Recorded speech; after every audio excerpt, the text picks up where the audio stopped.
আসসালামু আলাইকুম, সবাই কেমন আছেন? আজকে আমি একটা নতুন ব্লগ নিয়ে চলে আসলাম আপনাদের মাঝে। ভিডিওটা দেখার জন্য সবাই সাথেই থাকবেন। ফার্স্টে আমি বাড়ির পিছনে চলে গেলাম, কারণ জাংলা থেকে আজকে আমি কিছু চাল কুমড়ার পাতা তুলে নেব। বটি বা অন্য কোনো কিছু নিয়ে আসি নাই, তাই আজকে আমি হাত দিয়েই তুলব। কিন্তু বুঝতে পারি নাই যে ডাগা এবং পাতার সাথে ধার ধার উল থাকবে, তো আমি তারপরে একটু কষ্ট করে হাত দিয়ে তুলে নিচ্ছি।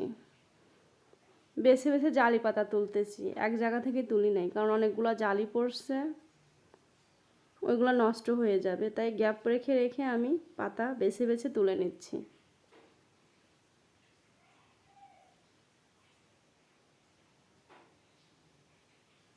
এই পাশ থেকে তোলা শেষ, এখন আমি সাইড দিয়ে ওই পাশে উল্টা সাইডে চলে যাচ্ছি। দেখুন বন্ধুরা, একদম তরতাজা শাক নিজের হাতে জাংলা থেকে তুলে আজকে আমি ভর্তা করব।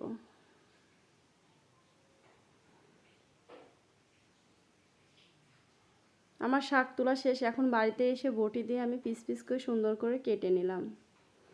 দেখুন বন্ধুরা, আজকে আমি শাকটা কী দিয়ে ভর্তা করব। কালো জিরা, সাথে চাল কুমড়ার পাতা। তো ফার্স্টে আমি কালো জিরাটা একটু ভেজে নিব। তারপরে আমি শাকটা কড়ার মধ্যে দিয়ে দিলাম, ভালো করে সেদ্ধ করে নিব বলে। সাথে একটু লবণ দিয়ে দিচ্ছি, যাতে লবণটা ভিতরে যায় এবং তাড়াতাড়ি সেদ্ধ হয়ে যায়। শাকটা সেদ্ধ করা শেষ হয়ে গেছে, এখন আমি এটা পাটায় তুলে নিব। চুলায় কি সুন্দর আগুন জ্বলতেছে আপন মনে। তারপরে কড়াইয়ের মধ্যে আমি একটু তেল দিয়ে দিলাম।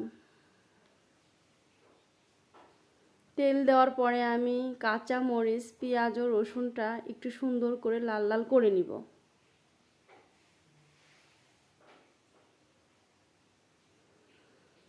পেঁয়াজ কাঁচা মরিচ আমার ভাজা শেষ হয়ে গেছে, এখন আমি পাটায় তুলে নিব।